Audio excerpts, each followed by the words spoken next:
G'day, I'm Dr. Friday, and this is the Dr. Friday Show. And do we have a show for you? First, we're going to take you to the tax corner and talk about some tax changes happening right here in Tennessee. Take you off to the kitchen so you can have your cake and eat it too. Talk to the financial planner of this show, Hank Parrott, and Tanya Esquivel about real estate. Should you buy? Should you sell? Should you just rent?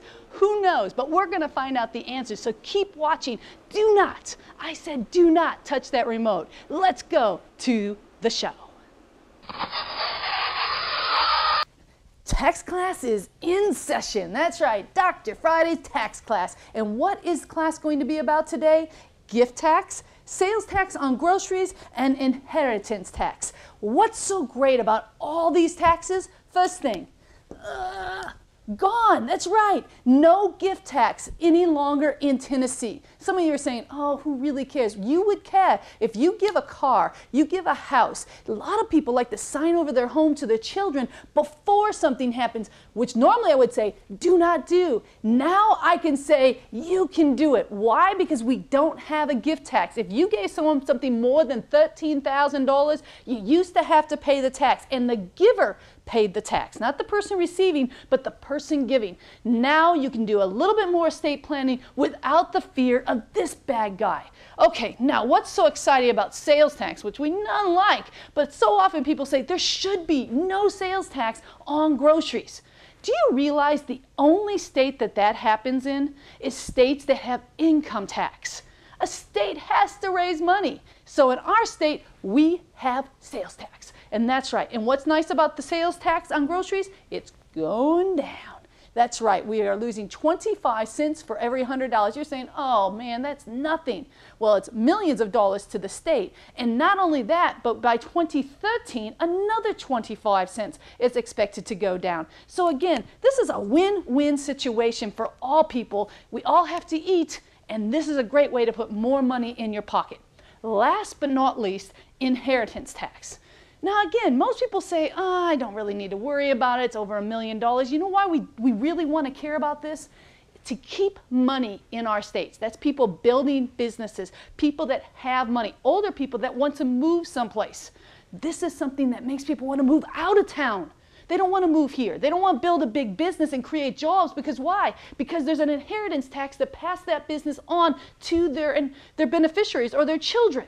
So now what do we have? This is going bye-bye. That's right. It's going by. It's going to take a couple years. So make sure if you're on your deathbed, hold out. This is going to instantly start saving as of July 1st. This has been an awesome tax class. I hope that you guys took notes because these are going to put more money in your pocket. Now keep watching. Don't touch the remote because this is the Dr. Friday tax class, and we're going to keep on showing you how to be smart with your money.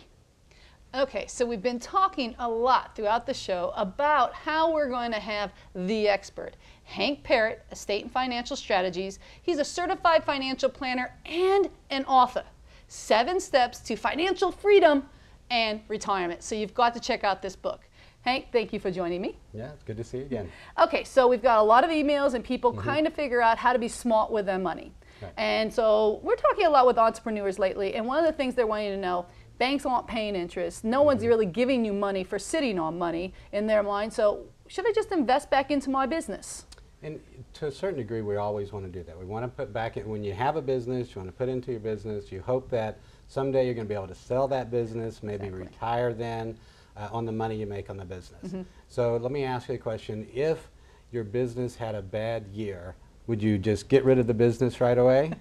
No, I couldn't eat, so I'm kind of partial to my business. Sure. So what most of us do, and when we're looking at whether it's a business or whether you're investing for retirement, of course, individually or as a business owner, you want to look long term. You're looking at a business plan that's long term. You want to look at your investing that's long term. So the first part, of course, make sure you have enough for an emergency fund, short-term expenses, so enough liquidity. Once you have that and you're again investing now for money you can leave alone for 10 or more years, then we can talk about investing, and the markets could still make a lot of sense for you. Well, let's jump in. You say, you know, having cash for the short-term period. Would you put any of that cash into gold or some sort of precious metals versus sitting in a bank account or something? Right. Gold, again, this is one that's on a short-term basis, a lot of volatility potentially there.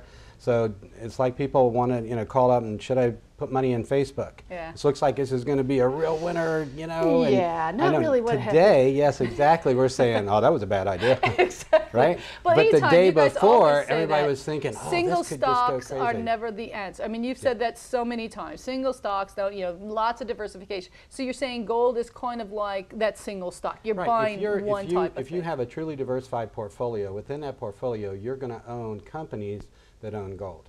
You're going to own gold mining companies. But I want to touch it. I want to touch the gold. I want to have the pretty pictures. No. Okay. Get the statement, touch the statement.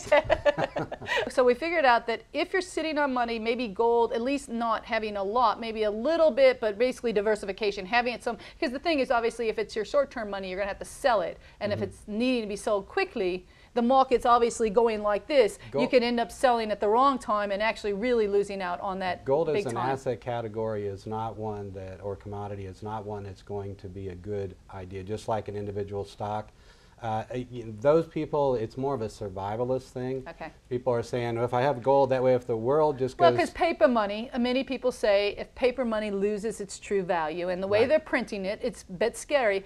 Gold has a world value, I guess they're saying, and so, I guess the people in the South thought that their money would never go away, right? And then we ended up having that as collector dollars that was sitting in the safe, because they got rid of it. But so this that's is where the the markets are a good idea again. I mean, if you're worried about the world getting to such an extreme situation to where you need gold to go out and buy things, I would invest in lead at that point. Okay, buy bullets. Because then you can go hunting and gathering and you can take care of your family that way. Okay, well that was actually pretty good. Really quick, talk a little bit about market timing, because people getting in and out of the market a lot, and a lot of people are thinking, I can't do that, I have to get... This goes again to the long-term investing idea. So if you look at the last 20 years, over 5,000 trading days in that 20-year period, if you look at that, if you would have missed just the top 10 days, you would have cut your returns in half. So in other words, the market would have grown 7.8%, you would have got by 3.9% just by missing 10 days out of 5,000 days. So it's important to stay in the market. I mean, you really never know. I mean, the average investor usually gets about half what the S&P 500 index gets. They'd have been better off to just stay put, go buy an index fund and do nothing else than the way most investors invest. Gotcha. So today's show is really talking about smart money, how people can be smart. So basically, having cash on hand is a smart idea.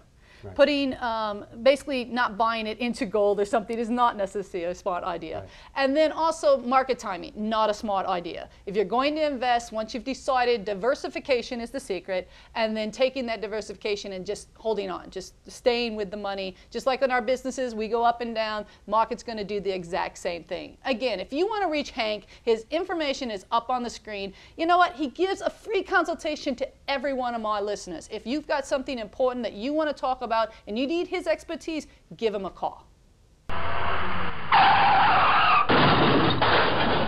Is your bookkeeping a car wreck? You need me, Dr. Friday Tax and Financial Firm. We need to be in your corner. We can help you fix the accident. That's right, we can show you how to put more money in your pocket. You need to know how to work QuickBooks. We're certified QuickBooks advisors. We can do your payroll. We can do your bookkeeping. We can help you with your taxes so you can put more money in your pocket. I'm an enrolled agent. What does that mean? It means I can represent you with the Internal Revenue Service. We can help you get on a foundation. We can help you not have the car wreck. We can start teaching you all about what you need to do in your bookkeeping as far as how to put more money in your pocket. If you don't know where your business stands, how can you possibly save tax dollars? Give us a call today at 615-367-0819 or www.drfriday.com.